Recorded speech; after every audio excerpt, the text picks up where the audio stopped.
Hi hello ನಮಸ್ತೆ, welcome to ಸಾಕ್ಷ್ಯ media YouTube channel. So ಮೊದಲೇದಾಗಿ ವಿಡಿಯೋವನ್ನ ನೀವು ಲೈಕ್ ಮಾಡಿ ಹಾಗೂ ಚಾನಲ್ ಇನ್ನೂ ಕೂಡ ಸಬ್ಸ್ಕ್ರೈಬ್ ಮಾಡಿಲ್ಲ ಅಂತಂದ್ರೆ ಈ ಕೂಡಲೇ ಎಲ್ಲರೂ ಸಬ್ಸ್ಕ್ರೈಬ್ ಮಾಡ್ಕೊಳ್ಳಿ. ಸೊ ಇದೀಗ ಬಿಗ್ ಬಾಸ್ ನ ಇವತ್ತಿನ ಒಂದು ಪ್ರೊಮೋವನ್ನ ಇದೀಗ ಬಿಟ್ಟಿದ್ದಾರೆ. ಸೊ ಪ್ರೊಮೋದ ಟೈಟಲ್ ಅನ್ನು ನೀವು ನೋಡ್ತಾ ಇರಬಹುದು. ಹೊಸ ವರ್ಷದ ಹೊಸ ಲೆಕ್ಕಾಚಾರ ಅನ್ಕೊಂಡು ಒಂದು ಪ್ರೊಮೋವನ್ನ ಬಿಟ್ಟಿದ್ದಾರೆ. ಇನ್ನು ಈ ಒಂದು ಪ್ರೊಮೋದಲ್ಲಿ 25,000 ಇಂದ 20 lakhs ನವರೆಗೂ ಕೂಡ ಒಂದು ಬೋರ್ಡ್ ಅನ್ನ ಇಲ್ಲಿ ಕೊಟ್ಟಿರ್ತಾರೆ.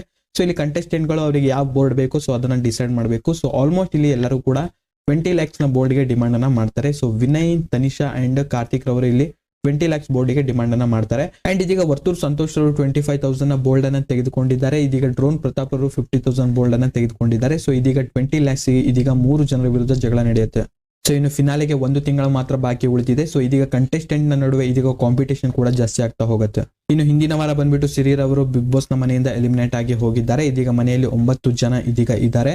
ಸೊ ಇವತ್ತು ನಾಮಿನೇಷನ್ ನ ಪ್ರಕ್ರಿಯೆ ಕೂಡ ನಡೆಯುತ್ತೆ. ಸೊ ನಾಮಿನೇಷನ್ ಪ್ರಕ್ರಿಯೆಯಲ್ಲಿ ಯಾರ್ಯಾರು ನಾಮಿನೇಟ್ ಆಗಿದ್ದಾರೆ ಅಂತ ಮುಂದಿನ ವಿಡಿಯೋದಲ್ಲಿ ನಾನು ನಿಮಗೆ ಅಪ್ಡೇಟ್ ಅನ್ನ ಮಾಡಿ ತಿಳಿಸ್ತೀನಿ. ಅಂಡ್ ನಿಮ್ಮ ಪ್ರಕಾರ ಈ ವಾರ ಬಿಗ್ ಬಾಸ್ ನ ಮನೆಯಿಂದ ಯಾರು ಆಚೆ ಬರಬೇಕು ಎಂಬುದನ್ನ ಪ್ರತಿಯೊಬ್ಬರು ಕಾಮೆಂಟ್ ಬಾಕ್ಸ್ ಅಲ್ಲಿ ತಪ್ಪದೆ ಕಾಮೆಂಟ್ ಮಾಡಿ ತಿಳಿಸಿ. ಜೊತೆಗೆ ವಿಡಿಯೋವನ್ನ ನೀವು ಲೈಕ್ ಮಾಡಿ ಹಾಗೂ ಚಾನಲ್ ಇನ್ನೂ ಕೂಡ ಸಬ್ಸ್ಕ್ರೈಬ್ ಮಾಡಿಲ್ಲ ಅಂತಂದ್ರೆ ಈ ಕೂಡಲೇ ಎಲ್ಲರೂ ಸಬ್ಸ್ಕ್ರೈಬ್ ಮಾಡ್ಕೊಳ್ಳಿ. ಅಂಡ್ ಇನ್ನು ವಿಡಿಯೋ ನೋಡಿದ್ದಕ್ಕೆ ಧನ್ಯವಾದಗಳು.